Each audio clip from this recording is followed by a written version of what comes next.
고대 중북 문헌이죠. 서경의 홍범편, 그리고 그 안에 담긴 오행사상.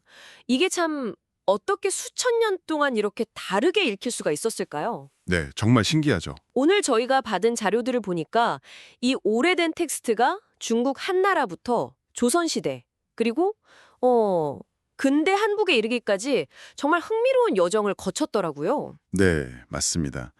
이게 그냥 고문원 연구가 아니고요. 뭐랄까 살아있는 생물처럼 시대와 문화에 따라서 그 의미가 계속 바뀌어 온 거죠. 그 과정을 쭉 따라가 볼 수 있는 자료들이었어요. 네, 철학 논문도 있고 역사 연구, 또 특정 학자의 해석을 깊이 파고든 글도 있고요. 네, 그리고 근대 민족주의 사상가의 시각까지 정말 다채로웠습니다. 그래서 저희 오늘 목표는요, 단순히 홍범이 이거다, 오행이 저거다, 이걸 아는 걸 넘어서요, 이 아이디어들이 각 시대의 필요랑 어떻게 만났는지, 그러니까 어떻게 정치적인 도구가 되기도 하고, 또 깊은 철학적인 성찰의 대상이 되기도 하고, 네네. 혹은 민족의 정체성을 만드는 이야기로 재탄생하기도 하고요. 그렇죠. 그 변화의 맥락을 좀 생생하게 느껴보는 데 있습니다. 자, 그럼 그 시작점부터 가볼까요? 홍범의 탄생 배경, 그리고 핵심 아이디어부터 한번 들어가 보죠. 네, 우선 그 전통적인 이야기는 이렇잖아요. 상나라가 망하고 주나라가 들어설 때 주나라 무왕이 상나라 현인이었던 기자한테 나라 다스리는 법을 물었다. 네. 그랬더니 기자가 비법처럼 전수해 준 게 바로 홍범구주. 9가지 큰 법규범이다 이거죠. 네, 물론 학교에서는 이 기자전수설 말고도 이게 진짜 그 시대 글이 맞냐 아니면 뭐 후대에 쓰인 거 아니냐 이런 이야기들이 많습니다. 위장 논란도 있고요. 그렇죠. 근데 중요한 건 이거 같아요. 설령 후대에 정리된 글이라 해도 적어도 중국 한나라 초기에는 이미 아주 중요한 고대의 지혜로 여겨졌다는 거죠. 널리 읽혔고요. 아, 그 자체로 이미 영향력이 컸던 텍스트다. 바로 그겁니다. 네. 그 9가지 규범 중에서도 제일 먼저 나오는 게 바로 오행이죠. 물, 불, 나무, 쇠, 흙. 네. 이 5가지 요소가 세상을 이루는 기본이라고 본 건데요. 자료 보니까 각각 성질 설명도 재밌더라고요. 물은 아래로 흐르고 윤샤, 불은 위로 타오르고 염상. 그렇죠. 나무는 자라나고 죽직, 쇠는 변형되고 총겁, 흙은 생명을 키우고 가석. 네. 심지어 맛하고도 연결시키잖아요. 짠맛, 쓴맛, 신맛, 매운맛, 단맛. 여기서 근데 정말 주목해야 할 점은요. 홍범이 이 오행을 그냥 자연현상 설명하는 데서 멈추지 않았다는 거예요. 아, 그래요? 네, 이걸 인간 사회의 질서, 그러니까 이륜이라는 것과 직접 연결시켰다는 점. 이게 되게 중요합니다. 이륜이요? 그 부모 자식 간의 친함, 임금 신하 간의 의리, 뭐 이런 인간관계의 기본 원칙 같은 거 말씀이시죠? 네네, 바로 그거예요.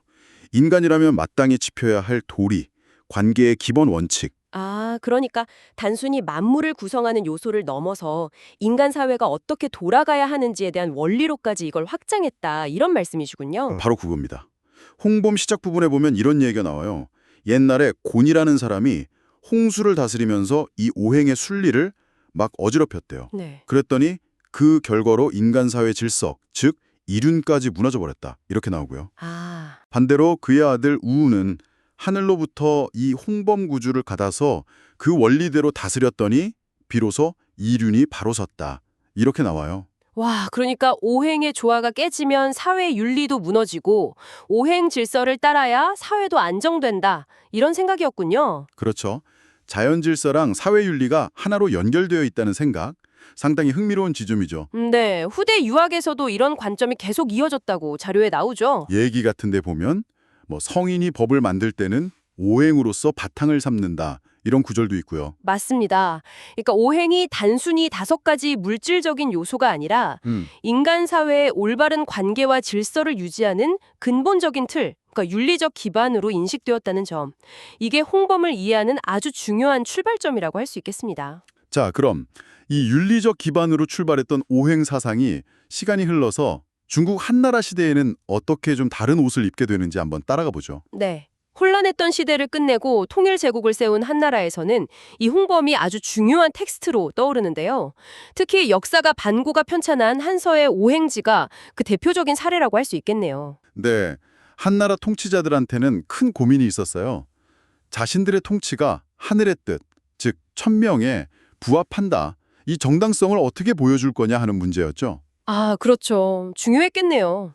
이때 진시황의 분서갱유 이후에 그 복성이라는 학자가 구전으로 전했다고 알려진 홍범이 아주 유용한 이론적 틀을 제공한 겁니다. 아하. 특히 동중서 같은 학자들이 이 오행 이론을 활용해서요. 자연계에서 일어나는 좀 비정상적인 현상들 있잖아요.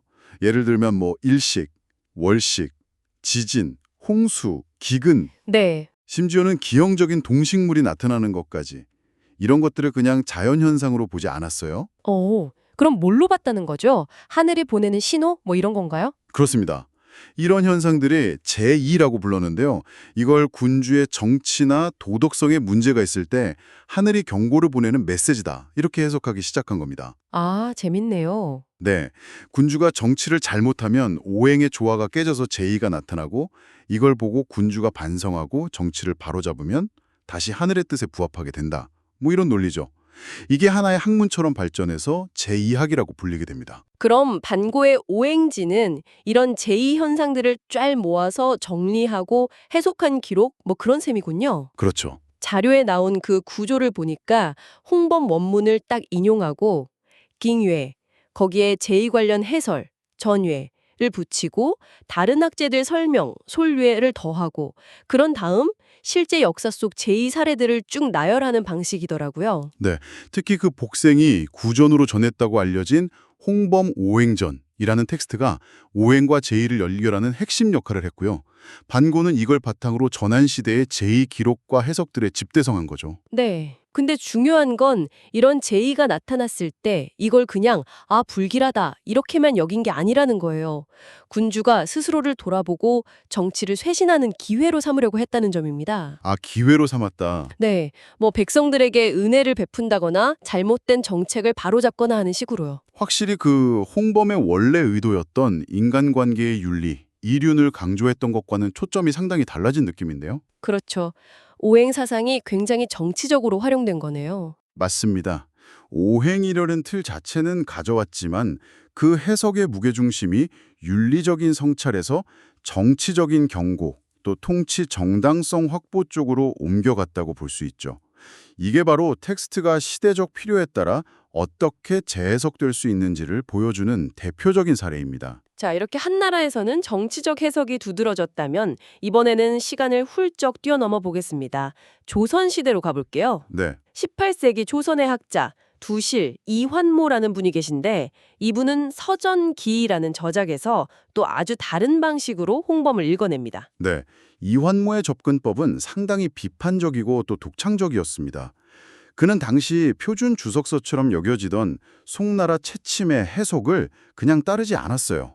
그냥 따르지 않았다. 네, 오히려 채침 해석을 조목조목 따져 묻고 주자 해석과 비교하기도 하면서 자신만의 논리를 펼쳐나갔습니다. 자료에 따르면 이환모가 가장 중요하게 본 건 바로 오행이었어요. 오행이요. 네, 이걸 단순히 9개 규범 중 첫 번째 항목, 이게 아니라 홍범 전체를 꿰뚫는 가장 근본적인 원리다. 이렇게 파악했다는 점이 아주 특징적입니다. 9가지 중 하나가 아니라 전체를 지배하는 핵심 원리로 오행을 다시 자리매김했다 이런 거군요. 그렇죠. 그리고 황극이라는 개념 해석에서도 좀 흥미로운 지점을 보여주는데요. 황극이요? 그 임금이 세우는 기준 같은 거 말씀하시는 거죠? 네, 맞아요. 임금이 세우는 기준, 표준 같은 건데요. 이원문은 임금이 기준을 세우는 행위, 건극, 그리고 백성이 그 기준에 따라 실제로 살아가는 것, 작극, 이걸 구분했어요. 구분했다. 네. 그러면서 임금의 역할이 단순히 기준만 딱 제시하고 끝나는 게 아니라 아주 적극적으로 백성들을 교화하고 이끌어서 올바른 길로 나아가게 해야 한다. 이런 능동적인 힘을 가져야 한다고 강조했습니다. 오, 그냥 백성들이 알아서 따르길 바라는 게 아니라 군주가 더 적극적으로 나서야 한다. 그렇죠. 이거 한나라 때 제의를 통해 경고받던 약간 수동적인 군주상하고는 또 다른 느낌인데요? 네, 훨씬 더 주체적이고 능동적인 군주의 역할을 강조했다고 볼 수 있죠. 또 하나 재미있는 해석은 석지복, 즉 복을 내린다는 구절에 대한 건데요. 네. 이전의 채침은 이걸 주로 벼슬이나 녹봉 같은 물질적인 보상으로 해석했거든요. 네네. 근데 이환모는 이런 해석을 비판합니다. 대신 주자가 선함 그 자체와 연결시킨 해석에 더 무게를 둬요. 그러면서 복이라는 것의 의미를 훨씬 철학적이고 윤리적인 차원으로 끌어올리려고 했습니다. 아, 그러니까 덕을 쌓고 선하게 사는 것 자체가 복이다. 이런 관점이군요. 바로 그거죠. 네. 와우. 확실히 한나라의 그 제의중심적 해석과는 결이 완전히 다르네요. 그렇죠. 이완모는 홍범 안에 담긴 그 철학적인 깊이, 윤리적인 함의에 훨씬 더 집중했던 것 같습니다. 맞습니다. 같은 텍스트를 두고도 이렇게 시대와 관심사에 따라서 해석의 초점이 달라질 수 있다는 게 정말 놀랍기도 하고요. 네. 네, 바로 그 지점이 고전을 읽는 묘미이자 또 어려움이죠. 텍스트는 딱 고정되어 있는 것 같지만 그 의미는 읽는 사람과의 대화 속에서 계속 새롭게 태어나는 셈이니까요. 자, 이제 마지막 퍼즐 조각을 맞추러 가보겠습니다. 근대 한국으로 가볼게요. 네, 한국 근대사, 특히 민족주의 사상에서 빼놓을 수 없는 인물이죠. 단재 신채호 선생입니다. 네, 단재 선생. 일제강점기라는 그 시대적 배경 속에서 어떻게든 우리 민족의 자긍심을 되찾고 역사를 바로 세우고자 했던 열망이 정말 누구보다 강했던 분이죠. 신채호 선생의 역사 연구는 목표가 아주 명확했습니다. 바로 중국 중심의 사대주의나 혹은 일본의 식민사관에서 벗어나서 우리 민족, 즉 한민족이 역사의 주체다 이걸 분명히 하는 거였죠. 네. 이를 위해서 우리 민족의 뿌리를 단군과 고조선에서 찾고요. 아주 오래되고 강력한 독자적인 문명을 가졌던 민족으로 그려내고자 했습니다. 그 과정에서 신채호 선생은 기존 역사 해석과는 상당히 다른, 때로는 좀 파격적인 주장들을 펼치는데요. 그렇죠. 자료를 보면 단군 조선이 만주를 아우르는 광대한 영토를 가졌고 사만이나 오가 같은 독자적인 정치 제도를 운영했다. 이렇게 봤어요. 네.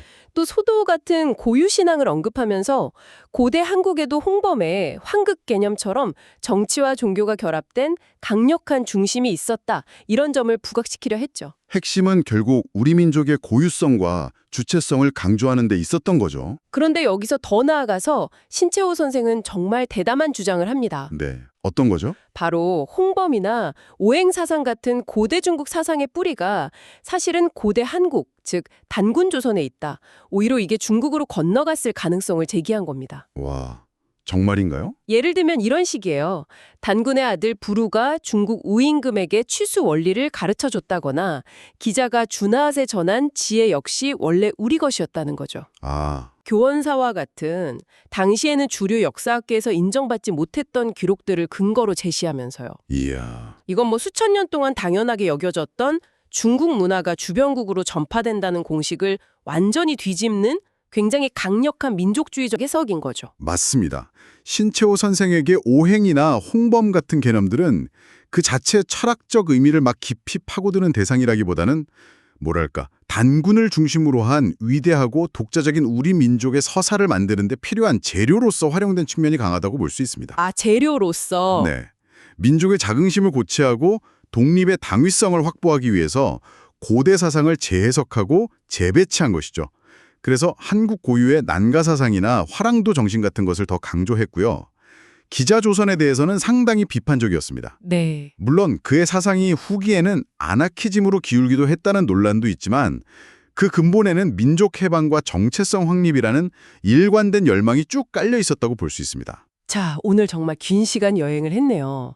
서경, 홍범편의 오행사상. 이게 처음에는 인간 윤리, 이륜의 근본 원리로 제시됐다가 네, 중국 한나라에서는 하늘의 경고, 즉 제의를 읽는 정치적 코드로 바뀌고 그렇죠. 또 조선시대 이완모에게는 군주의 덕과 백성 교화를 위한 철학적 원리로 탐구되고 네, 깊어졌죠. 그리고 근대 한국의 신채호에게는 민족의 위대한 기원, 단군을 설명하는 역사적 근거로 이렇게 끊임없이 변주되는 과정을 따라왔습니다. 여기서 우리가 발견할 수 있는 가장 흥미로운 점은 역시 홍범이라는 텍스트 자체가 가진 그 놀라운 생명력과 유연성인 것 같아요. 네, 정말 그렇네요. 한나라 황제에게는 통치의 명분을 주고 조선 유학자에게는 도덕적 이상을, 식민지 시기 민족주의자에게는 빼앗긴 자존심을 되찾을 희망을 주었던 셈이네요. 맞습니다.